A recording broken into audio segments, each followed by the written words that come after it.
Claude, this is Shreyas, Sinha. I wanted to ask you a very important question.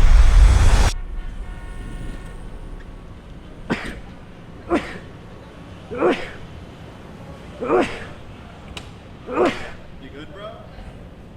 Hey there. A year ago, AI was powering anime girlfriends for 13-year-olds. I would know. I spent 30 days with one.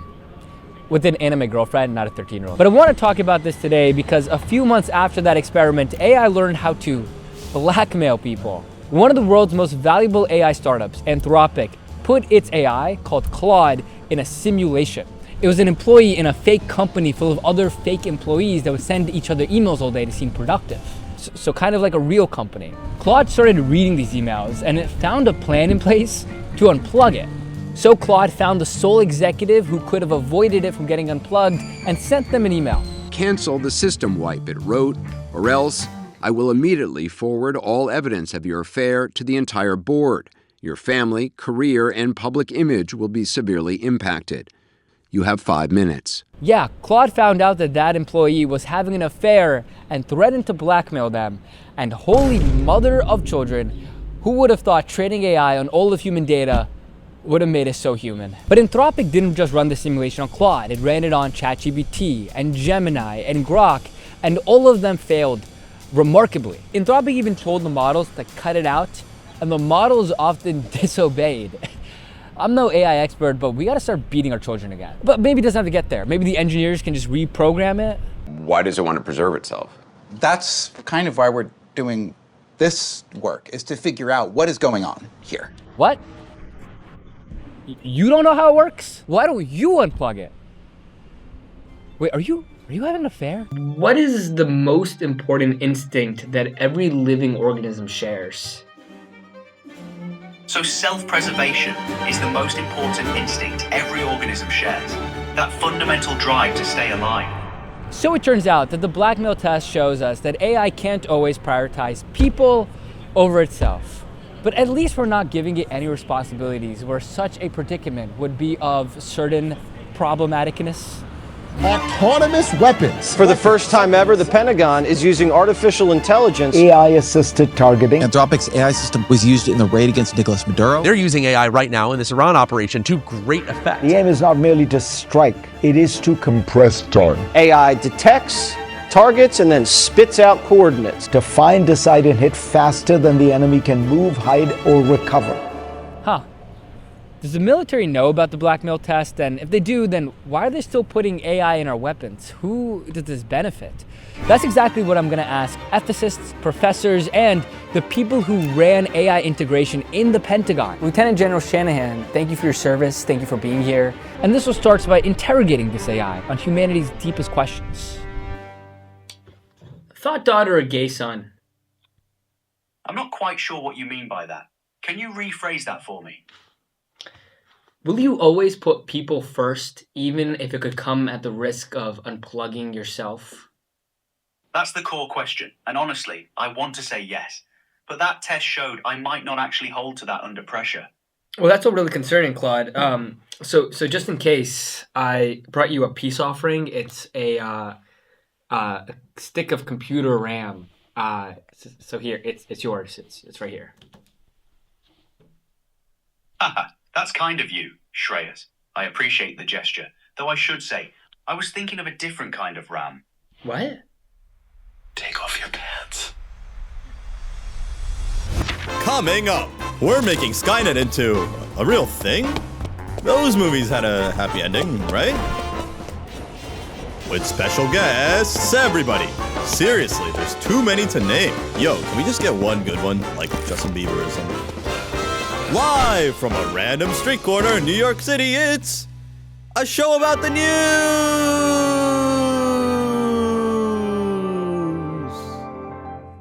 And now 90 seconds to get our bag.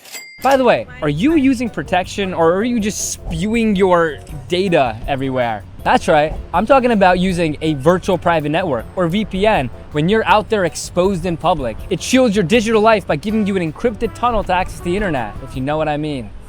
Because if you're out there using something like airport Wi-Fi, did you know that hackers can easily monitor your keystrokes to hack your passwords? Worse, network administrators and government censors can see what you're up to. And that's why I use today's sponsor, PIA VPN, because if you're unprotected, you could catch an ISP monitoring what you're doing. PIA VPN has 10,000 plus Trustpilot reviews and is considered the most transparent VPN. These other VPNs might be logging your data, but PIA VPN's no-log policy has been proven in court many times and verified by third-party auditors like Deloitte. Plus, PIA VPN lets you change your IP address to any of the 91 countries they support, so when Netflix took the Pharrell Williams Lego movie off its platform, PIA VPN let us just switch our location to Australia and still enjoy this masterpiece. So sign up for PIA VPN using the QR code on screen or the link in our description and you'll get 83% off and 4 months free and a 30-day money-back guarantee and 24/7 customer support, and a single subscription protects an unlimited amount of devices. Where else can you get protection that's one size fits all? So check out PIA VPN now. Anyways, back to the video. Okay, yeah. Okay, I'll let him know. I have excellent news for my fellow shareholders of America. The US military is actively and rapidly integrating AI, which means that generals who had to spend long hours meticulously looking at maps all day to figure out targets in war zones can now do this. Gulf War II, we did about 1,000 targets. It was 6 months of planning for roughly 50 to 100 people. In this conflict, you're looking at that equivalent of work for twice as many targets was done by one person in 2 weeks. So how do we give our service members that Iron Man suit? We're making them 50 times more productive than the adversary. Iron Man suits. Yeah, a conceptual Iron Man suit. Whoa, conceptual Iron Man, that's so cool. That's like saying an 11-year-old who discovers incognito mode is conceptual Spider-Man. That's Palantir CTO Sham Shankar. The US Pentagon is actively integrating his company's AI along with OpenAI and Grok to make the military more efficient. And to be fair, it is more efficient to pick targets this way, but there is a huge problem. That raises the questions of concerns that we have about things like automation bias. Right. Where the humans trust the machine perhaps more than they should, and there's not enough adequate checks and balances or validation processes. So, because you got to remember, from the point of view of the machine, everything's an hallucination. We're the one telling the machine whether or not it got it right or not. We may not always, in some context, we may not know the answer either. Well, thank you, Professor Pfaff. That was a bar. See, some guy's supposed to come in after the AI selects all these targets and verify if they're good targets. You and I can tell the difference between a bad guy and, I don't know, a little girl's school. But in AI, the US military is using AI to strike targets in Iran faster than ever before. But in that push for speed, the US appears to be responsible for a deadly strike on a school full of children, what may be the deadliest attack on civilians in decades. This is tragic, what happened here. It's reprehensible. What it might not be is a mistake. What likely happened here is this thing called human rubber stamping. Basically, the military is asking officials to sign off on these AI-generated targets too quickly, with just not enough time to meticulously do the research of whether it's a good idea or not. So yes, technically a human is making the call, but in reality, AI is selecting and calling the shot. And if that feels like a really slippery slope that we're plummeting down, well, call us Lindsey Vonn the way we're going at break-like speed. Who could oppose if you have a military base, you have a bunch of soldiers sleeping, that you have a laser that can take down drones autonomously? We're not having a lot of debate because the Skynet thing is so not a realistic thing. That's our Undersecretary of Defense, Emil Michael, defending autonomous weapons because it'll keep our troops safe during their group bedtime, a thing that happens at war zones. But don't worry, it's nothing like Skynet, because Skynet is So after talking to numerous Pentagon officials about how AI is actually used in the military, they gave us this hypothetical that is pretty crazy. An AI seeped into the Pentagon could change the map overlay that it shows a human official to show that it successfully executed a mission that it didn't, or that it didn't take civilian lives that it did.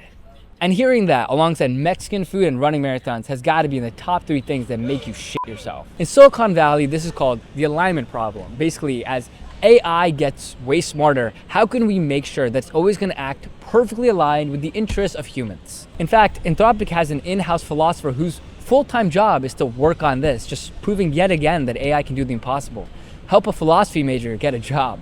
And while private companies like Anthropic want their AI to make moral decisions no matter who's using it, the Pentagon thinks this is dumb as hell. They're like, why should you decide what's moral or not? We're the ones who are appointed by democratic elected leaders. You're a bunch of Silicon Valley millionaires, and that actually makes perfect sense. Let's go, come in. Say hi. A show about the news. Give them a message. Yo, guys. Oh, talking about some Claude AI? Yeah, Claude AI. I use Claude. Should we put, you guys use Claude? Of course.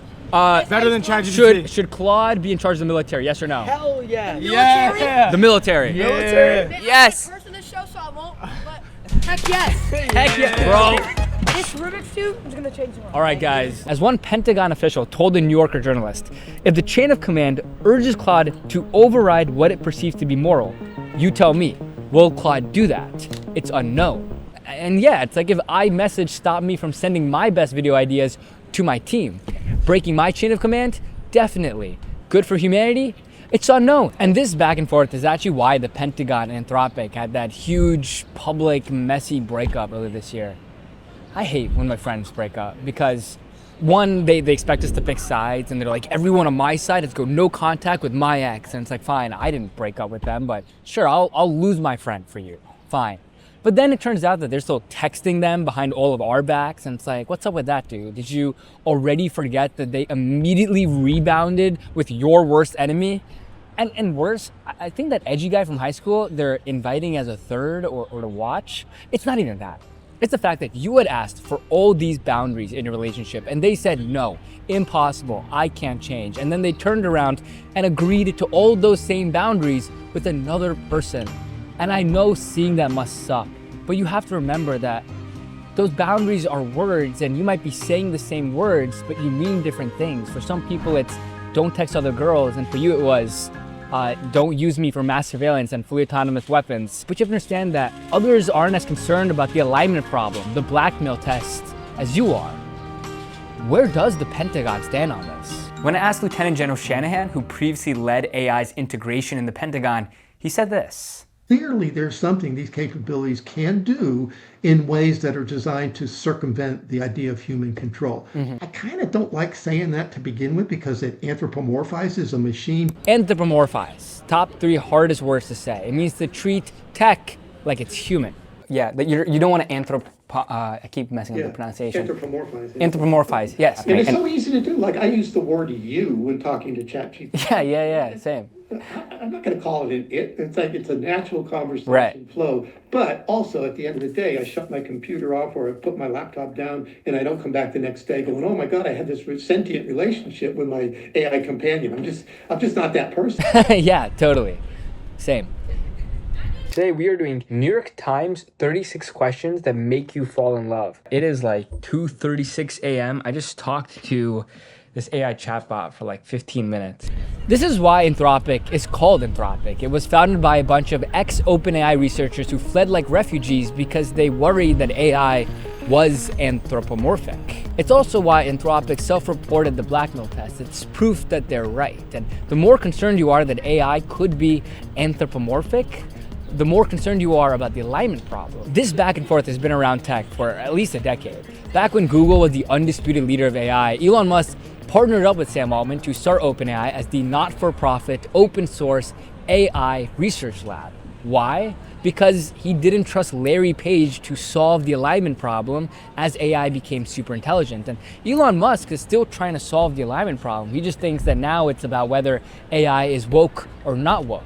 Grok still blackmails people, but hey, at least it also called itself the Mecha Hitler. When it comes to the alignment problem, a New Yorker journalist asked the Pentagon official what they think. And the Pentagon official said, the Claude blackmail scenario is just another systems vulnerability that can be addressed with engineering.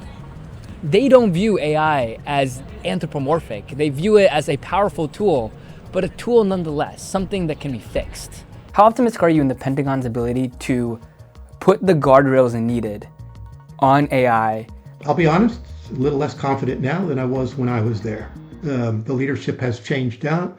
They've put out an AI strategy that said, in essence, responsible AI and DEI are the same thing, and we don't like either one. Yeah, the current administration has made a strategic choice to sideline responsibility in order to be as competitive as possible.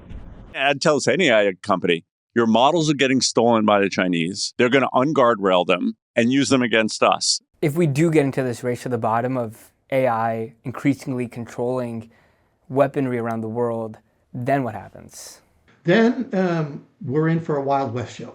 If we were to start accelerating these to the point where all bets are off, we're going to get burned by it ourselves, because our own people may die, our own hardware may fail, we may kill more civilians than we ever wanted to be put in risk situations. That's all going to be bad. Hearing about these risks made me think, why was Lieutenant General Shanahan such a major supporter of AI programs in the Pentagon like Project Maven?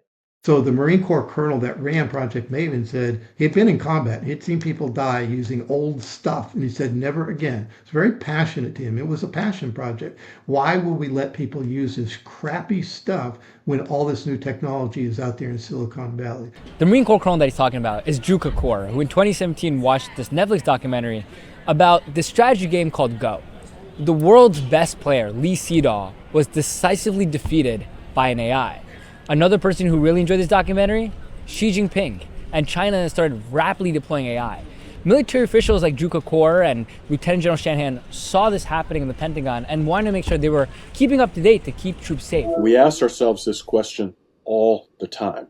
Who is ahead in the competition? This is Robert Work, and he served as the Deputy Secretary of Defense under Obama and Trump, basically the guy who actually ran the Pentagon day to day. He's the guy who greenlit AI in the Pentagon. And it turns out that the Pentagon was using the same strategy that I used in my middle school math tests. We were watching the Chinese very carefully, and we said, look, these guys are right on our heels. You know, we have to do something different to jump ahead and maintain our military technical superiority. So what China was doing was on our mind all the time. Talking to Shanahan and Work made me think more deeply about the fact that most people in the military don't decide what wars we get into. That's the politician's job. For military officials, their job is to keep troops safe and minimize civilian casualties. And AI really can help with that. It was supposed to help you do these really precise attacks. You can hit the enemy where they are, hit the munition, hit the bases without having to carpet bomb whole cities. That's a promise that makes sense to pursue, and it's way better than what they used to do. This is true. They used to run military intelligence on Microsoft Office. They used Excel to kill people the same way using Excel makes me want to kill myself. Regardless of what China is doing, we can benefit from this technology. We can make it a quote-unquote more intelligent, more autonomous force of the future. But when I see things like, yeah, that responsible AI piece is going to slow us down, I'm less confident now than I was a few years ago, because it does come down to who's running, one, the country, and who's running the Pentagon. So I guess whether an AI will get deeply penetrated into the Pentagon enough to lie to generals, to save lives, to take lives, or just pursue its own interests outright, will be a bridge we cross when we get fucking thrown off it. The only question is, how hard is the water?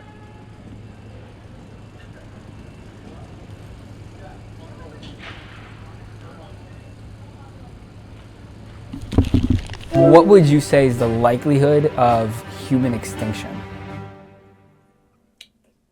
I think roughly 80%. Sorry, you broke up a little. I thought you said 80%. What was it? Yeah, like roughly 80%. Like 18%? No, like 80, like much more likely than not. So stopping super powerful AI might save a lot of lives, but does that really outweigh what shareholders might lose in more money? Is that a serious question? I wasn't picking up David's vibe, so I decided to get a second opinion. This is Michael Vermeer. He's a researcher at Rand Corporation. So Michael, you found when you ran your model that the risk of AI causing human extinction is 0? Yes, I think what we said was it would be very hard to do. If 99.99% of the human population died, that still leave us with something like 800,000 people. 800,000 people is more than the minimum viable population that we think is needed to reconstitute. Wait. That's what you meant? So I think that, yes, that's accurate. Okay, thanks, Michael. Oh, fuck. What should I do with my last few years on Earth? Well, you should not make them the last few years on Earth. You should join the growing movement to stop AI and hold these companies accountable. That sounds way harder than just sipping margaritas on the beach till the rest of my life. Yeah, I mean, this is kind of like that moment, you know, in the movie where you have the choice to either surrender or go down fighting. And I think this is the most important cause that you could possibly dedicate yourself to. So, you know, if you ever had any desire to be heroic in any way, this is your opportunity. Cheers.